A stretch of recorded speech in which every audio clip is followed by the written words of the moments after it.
وجينا لكم في فيديو جديد مع ابراهيم جمال. ما تنسوش سبسكرايب ولايك وكومنت وشير ودعموا القناه. بسم الله الرحمن الرحيم. إن شاء الله النهاردة محاضرة إدارة. هنتكلم النهاردة عن الإدارة وهي مسألة عملي، وهي البرمجة الخطية. البرمجة الخطية اتخاذ القرارات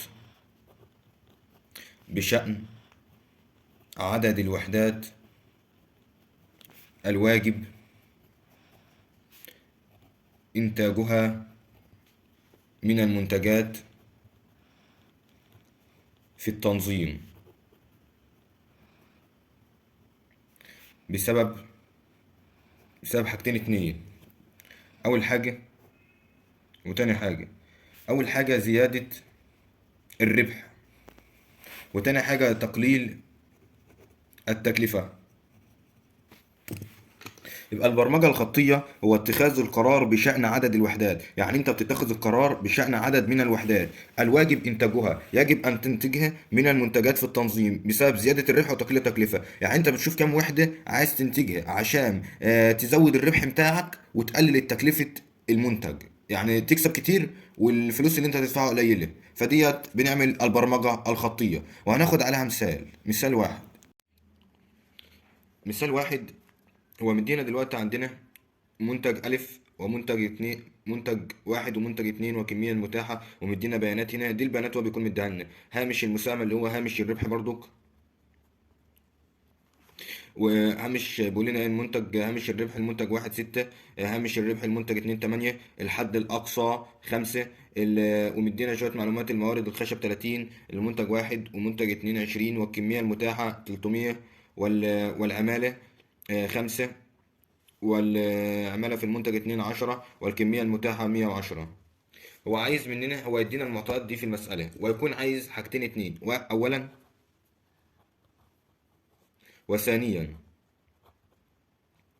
أولا هيكون عايز صياغة المشكلة رياضيا، صياغة المشكلة رياضيا. تاني حاجة هيكون عايز تحديد المزيج من الإنتاج الأمثل، تحديد المزيج من الإنتاج الأمثل. هناخد واحدة واحدة. هناخد أول حاجة صياغة المشكلة رياضيا. أول حاجة صياغة الحل. أول حاجة بقى إيه عشان منكتبهاش تاني؟ صياغة المشكلة رياضيا. نرمز للمنتج واحد اللي هو المنتج ده، نرمز له بسين، ونرمز المنتج اتنين للمنتج اتنين بصاد. انت ممكن ترمز له باي رموز، بس احنا هنرمز له بسين وصاد. يبقى اول حاجه صياغه المشكله رياضيا، نرمز للمنتج واحد بسين، ونرمز للمنتج اتنين بصاد. تاني حاجه، يبقى احنا قلنا نرمز لعدد الوحدات للمنتج، نرمز لعدد الوحدات، عدد الوحدات للمنتج ألف بسين، ونرمز لعدد الوحدات للمنتج اتنين بصاد. يعني احنا بنروح نرمز للمنتج الاول بسين والمنتج الثاني بصاد. تاني حاجه تحديد الهدف. يبقى اول حاجه نرمز، اول حاجه صياغه المشكله الرياضيه، واحد نرمز لعدد الوحدات للمنتج واحد بسين ومنتج اتنين بصاد. تاني حاجه تحديد الهدف. تحديد الهدف ده ايه؟ تعظيم الربح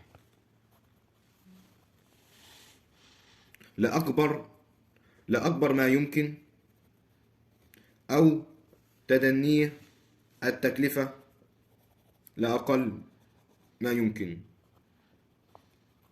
يبقى احنا دلوقتي قلنا اول حاجه صياغه المشكله رياضيا. اول حاجه بنرمز للمنتج واحد بسين ونرمز للمنتج اتنين بصاد. تاني حاجه تحديد الهدف، تعظيم الربح لاكبر ما يمكن او تدنيه التكلفه لاقل ما يمكن. ده الشرح. عايزين بقى حل. يبقى تاني خطوه تحديد الهدف. حل تحديد الهدف. الحل بنقول ايه؟ تعظيم الربح بكام؟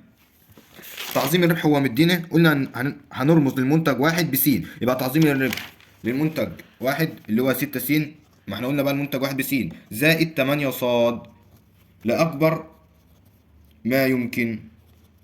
يبقى حل تحديد الهدف تعظيم الربح 6 س، جبناها من هنا 6 س، ما احنا رمزنا المنتج واحد بس، زائد 8 ص رمزنا المنتج 2 بصاد. ديت تاني حاجة. تالت حاجة صياغة القيود الخاصة.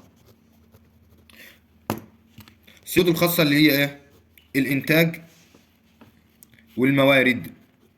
يبقى صياغة القيود الخاصة اللي هي الانتاج والموارد، دي الموارد ودي الانتاج اللي هو الخشب والعمالة.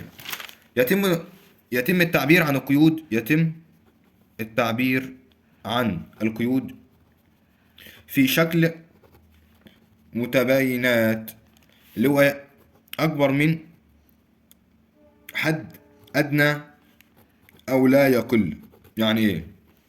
أما يجي يقول لك حد أدنى يعني أقل حاجة ولا يقل عن، يعني أنت مثلا ما ينفعش تستخدم أقل من 5 علب أو 5 تليفونات، يبقى هنقول أكبر من أو يساوي. يبقى حد أدنى أو لا يقل عن يبقى أكبر من أو يساوي. تاني حاجة أصغر من أو يساوي حد أقصى، يعني بيقول لك أقصى حاجة تستخدمها 5 تليفونات، يبقى أقل من أو يساوي حد أقصى أو لا يزيد أو متاح. يبقى امتى نستخدم اكبر من او يساوي؟ اما يقول لنا حد ادنى او لا يقل عن، يعني ما ينفعش تستخدم اقل من 5 تليفونات. طب امتى نقول اقل من او يساوي؟ لما يقول لنا حد اقصى حاجه تستخدمها 5 تليفونات، فممكن نستخدم اقل من الخمسه او الخمسه. فهنعمل دي ازاي؟ ده الشرح بقى. الحل احنا بنشرح كل خطوه ونحلها. الحل هنروح هنا، قال لنا الحد الأقصى 5، يعني أقصى حاجة تستخدمها 5. تمام؟ فنقوم قايلين أقل من أو يساوي، يبقى نروح قيد الحد الأقصى 5، يبقى س أقل من أو بيساوي 5. يبقى س أقل من أو بيساوي 5، ده اسمه قيد الإنتاج. منين ده؟ الحد الأقصى ده قيد، وهنعمل قيد الخشب وقيد العمالة. يبقى 3 قيود. الحد أقصى يبقى أقل من أو يساوي متاحة، برضو للخشب يبقى أقل من أو يساوي الكمية المتاحة يبقى أقل من أو يساوي، بس هنقول أقل من أو بيساوي كام؟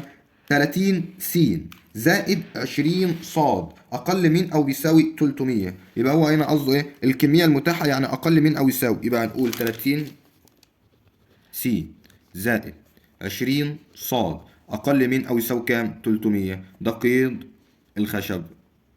طب قيد العمالة، قيد العمالة هيساوي إيه؟ 5 س زائد 10 ص أقل من أو يساوي 110. ليه؟ عشان كمية متاحة. يعني أما يجي يقول لنا كمية متاحة الحد الأقصى، يبقى ده نستخدم أقل من أو يساوي، يبقى نقول 5 س زائد 10 ص أقل من أو يساوي 110. وكده حلينا صياغة القيود الخاصة. تاني عندنا قيد، يبقى دي القيود الخاصة. في قيد عندنا تاني اسمه قيد عدم السالبية.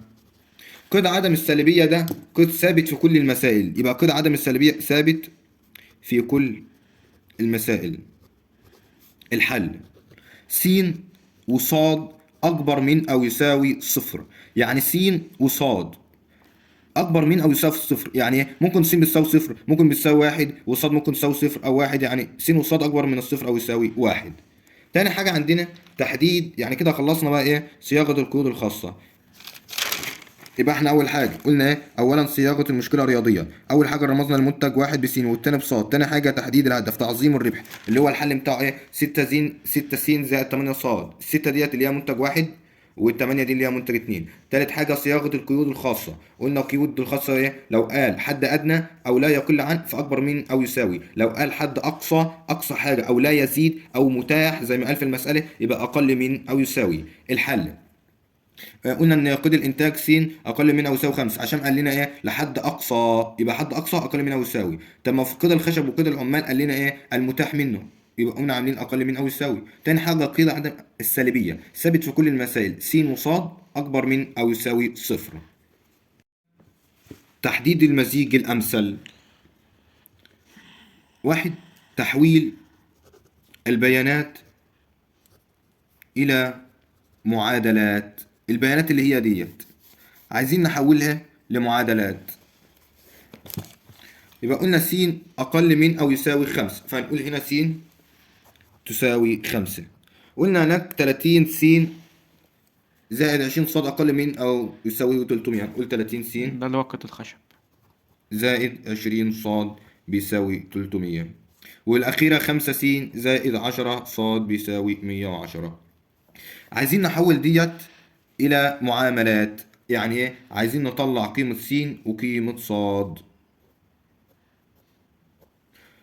قيمة س هنا بتساوي كام؟ 5. وصاد مفيش صاد، هي س بتساوي 5 يبقى صاد صفر. قيمة فينا س وفي صاد، هنطلع هنا ازاي؟ عايزين نطلع قيمة س، هنخبي قيمة صاد كده ونقول 30 على 300 فيها كام؟ لا، هنقسم بقى 300 على 30 فيها 10. 300 على 30 فيها كام؟ فيها 10. عايزين نطلع صاد، هنخبي قيمة س وهنقول 300 على 20 فيها 15.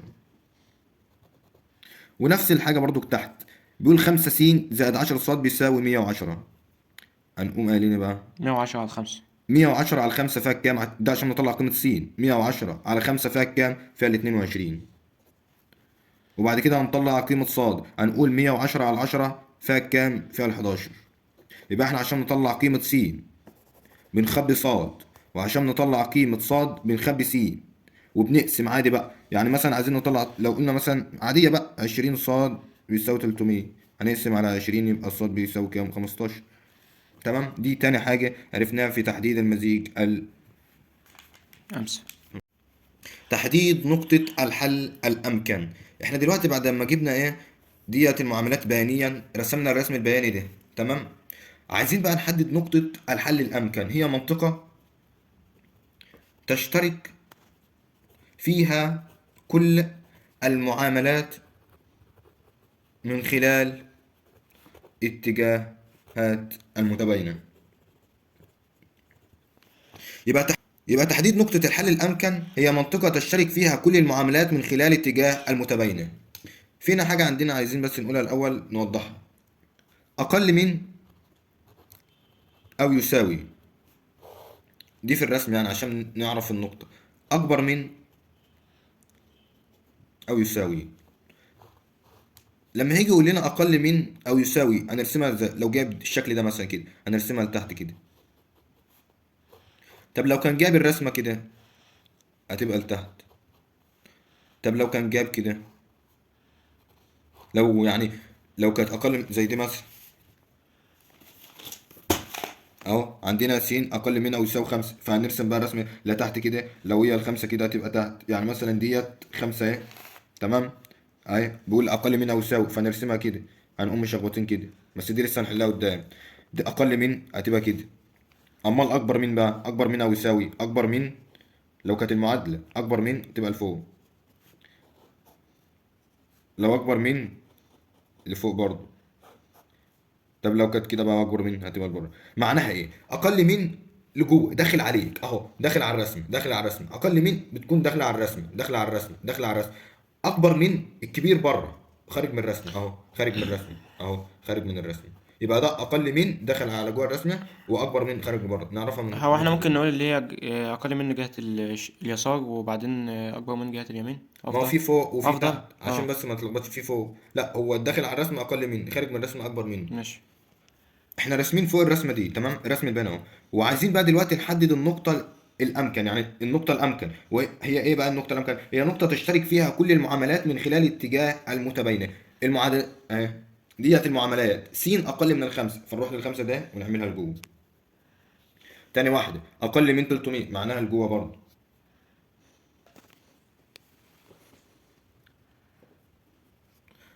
وتالت برضك معادله، يبقى دي الاولى، تمام، دي التانيه، دي الايه التالته.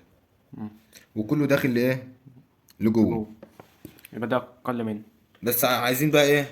نستخدم 3 اقلام كده عشان نحدد بس ونظبط. رقم واحد مثلا باللون الاسمر اهو. رقم 2 ده هنستخدمه اللون الاحمر عشان نعرف التلاتة بيشتركوا في انهي جهة. رقم 3 ديت هنستخدم له اللون الاحمر ده، هنزوده شوية كده. رقم 3 هنستخدم له اللون الازرق. نستعمل فوسفور افضل يا ابني والله. هنلاقي ان النقطة ديت بيشترك فيها بس ايه المعادلة رقم 3. النقطة ديت بيشترك فيها المعادلة رقم 2 ورقم 3. امال والنقطة ديت ده إيه؟ دي النقطة اللي ايه بيشترك فيها الثلاث حاجات اهو. واحد داخل عليها، والتانية داخلة عليها برضك، والتالتة داخلة عليها. النقطة ديت هي اللي بيشترك فيها ثلاث حاجات، مش عارف ده ايه. ديت اللي الثلاث معادلات مشتركة فيها، وهنسمي كالتالي. يبقى احنا دلوقتي عايزين نوضح الرسمة. قلنا ان اول معادلة اقل من يبقى نرسمها لجوه، والتانية برضك اقل من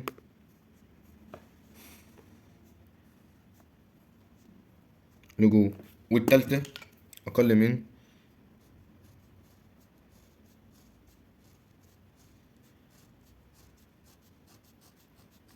لجوه.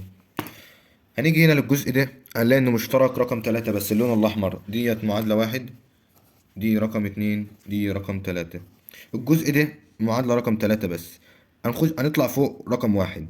هنيجي هنا هنلاقي ان اللي بيشترك فيها المعادلة رقم 2 وواحد. 2 و3 بس، 2 و3 في الجزء ده. امال الجزء ده اهو يشترك فيه ثلاث حاجات، الاسمر والاحمر والازرق، اللي هي معادلة واحد واثنين وثلاثة. فده هو ايه؟ دي النقطة الحل الأمكن. يبقى تحديد نقطة الحل الأمكن نقطة تشترك فيها كل المعاملات. يبقى كل المعاملات بتشترك في المنطقة ديت، يبقى ديت منطقة الحد الأمثل اللي هي نرمز لها ب واحد ألف ب ج د ه. النقطة دي ألف، ديت ب، دي ج، ودي د، ودي ه. يبقى ألف بتساوي كالتالي: صفر، دي 10 اهي بس ألف أعلى منها، صفر و11. ب النقطة ديت بتساوي كام؟ صفر وصفر. صفر وصفر. النقطة دي بتساوي كام؟ اللي هي ج بقى. 5 وصفر. 5 وصفر. دال لسه هنعمل ايه؟ معادلة. 5 ودي هنعمل لها، هنشوف هنجيبها ازاي دلوقتي. ما احنا مش هنعرف نجيبها. اللي بقى عشان هي بتشترك المعادلة واحد مع المعادلة رقم 3، ورقم ه بتساوي ايه؟ رقم ه برضو هنجيبها عن طريق المعادلة، فبرضو كان لسه ما نعرفش. يبقى هنجيب صاد اللي هي في دال عن طب طريق ما المعادلة. هي مشترك فيها التلاتة ولا مش مشترك فيها التلاتة؟ فين التلاتة دي؟ ايه هيبقى هي مشترك فيها التلاتة. يبقى احنا في عندنا ثلاث نقط مش عارفينهم. ليه بقى؟ عشان تقاطع المعادلات. احنا مش هنخمن من عندنا، لا، احنا هنجيب صاد دي ازاي؟ عن طريق حاجتين. هنروح لنقطة دال، هنلاقي ان نقطة دال دي بتتقاطع المعاملة رقم واحد مع المعاملة رقم 3. هي رقم واحد المعاملة رقم واحد كانت بتساوي ايه؟ س بتساوي 5، ورقم 3 كانت بتساوي ايه؟ رقم 3 كانت بتساوي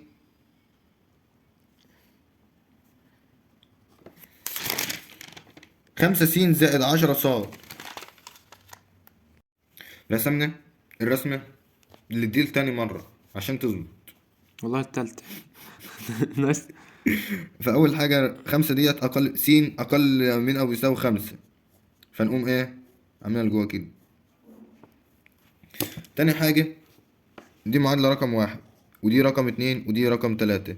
تاني حاجة برضو ديت 30 س زائد 20 ص أقل من 300. تالت حاجة معادلة رقم 3 أقل من، برضو أقل من تبقى لجوه. هنروح نشوف أنهي منطقة بيشترك فيها التلات ألوان. هنلاقي إن المنطقة ده هي ألف ب ج د ه. دي د ودي ه. هنلاقي إن ألف بتساوي كام؟ صفر و 11. 11 أعلى من العشرة. سنة كده صغير سيكا. وهنلاقي إن ب صفر بتساوي صفر وصفر. هنلاقي إن ج بتساوي 5 وصفر. هنلاقي إن د بتساوي 5 وكام؟ لقينا إن د ديت مش هنعرف نحددها، هي ما بين اكبر من الخمسة واقل من العشرة، وهي بتتقاطع مع معادلتين اتنين، المعادلة رقم واحد والمعادلة رقم اتنين. دي رقم اتنين ودي رقم واحد. فنقول ان ده بتساوي ايه، عايزين نعرفها. هنجيب المعادلتين، المعادلة الأولى س بتساوي خمسة، والمعادلة التانية 30 س زائد 20 ص أقل من 30. طب ليه جبنا المعادلة الأولى والمعادلة التانية؟ عشان من نقطة د بتتقاطع فيها حاجتين اتنين، المعادلة الأولى مع المعادلة التانية بيتقاطعوا في نقطة د. هنعوض بقى، هنقول 30 في 5 زائد 20 ص أقل من أو يساوي 300. هنقول 30 في 5 بيساوي كام؟ هنقول 30 في 5 بتساوي 150 زائد 20 ص بتساوي دي بتساوي دي برضو بتساوي ودي بتساوي عادي، فهنحولها ايه انها بتساوي، يبقى دي اقل من او تساوي 300 فهنحولها بتساوي 300، دي 150. احنا عندنا السين بتساوي كام؟ 5. عايزين نطلع الصاد، هنودي دي هناك بعكس الاشاره. 20 صاد بتساوي كام؟ 300 ناقص 150 بتساوي 150. صاد بتساوي 150 على 20 فكه فيها 7.5. يبقى احنا عندنا في نقطة د س بتساوي كام؟ 5، وصاد بتساوي كام؟ 7.5. هنيجي لنقطة ه ولا نعرف س ولا نعرف صاد. تمام، هنعملها في معادلتين. هنشوف ان نقطة ه كم معادلة بيتقاطعوا فيها، المعادلة التانية مع المعادلة التالتة. هنكتب المعادلة التانية اللي هي 30 س زائد 20 ص بتساوي 300، والمعادلة التالتة 5 س زائد 10 ص بتساوي 110. عايزين بقى هنضرب دي في -2، هيطلع -10، هيطلع -10 س -20. احنا ضربنا في -2 ليه؟ عشان نطير الصاد، ناقص -20 ص بتساوي -220. هنطرح 30 ناقص 10 هتبقى 20 س، 20 صاد هتروح مع -20 صاد.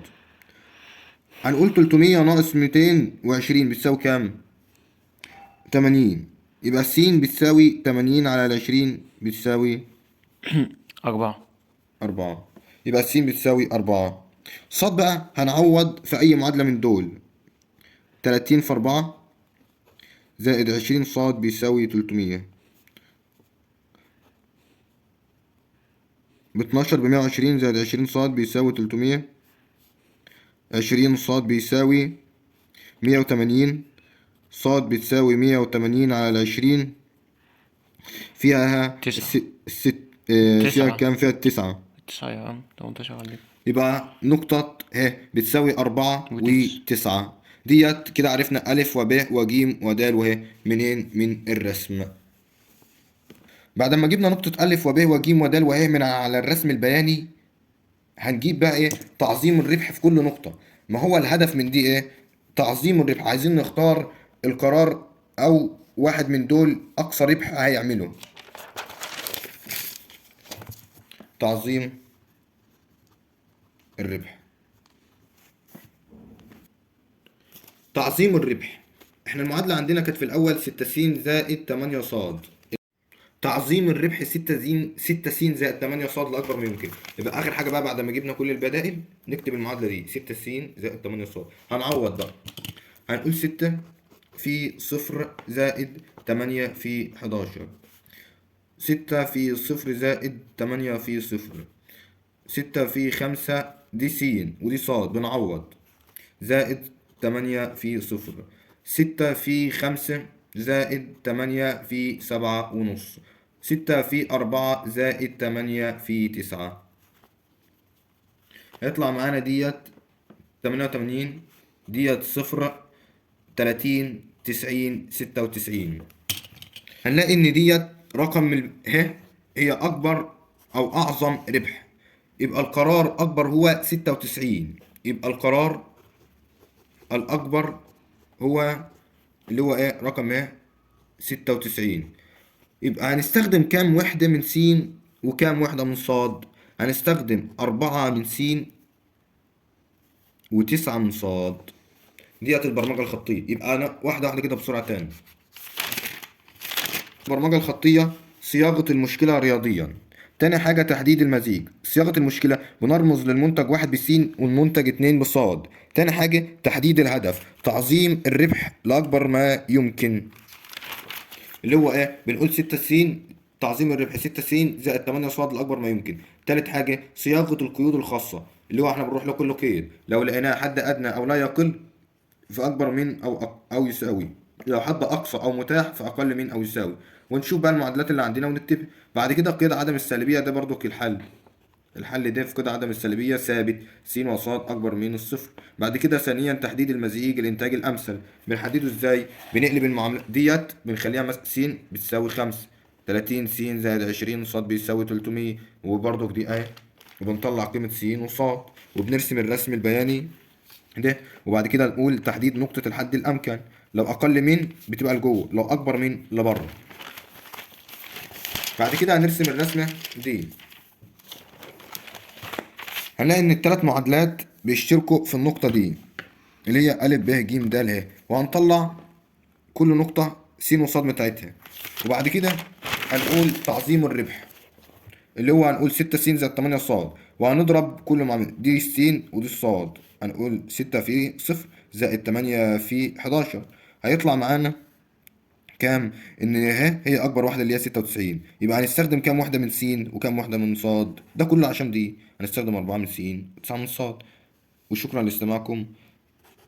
والله يا شباب احنا تعبنا جامد أوي النهاردة، بقالنا ساعتين نعمل الفيديو ده ونرسم بقى. يعني مش عايز اقول لكم ان احنا قعدنا طول اليوم بنرسم في رسومات، فاتمنى تقدير.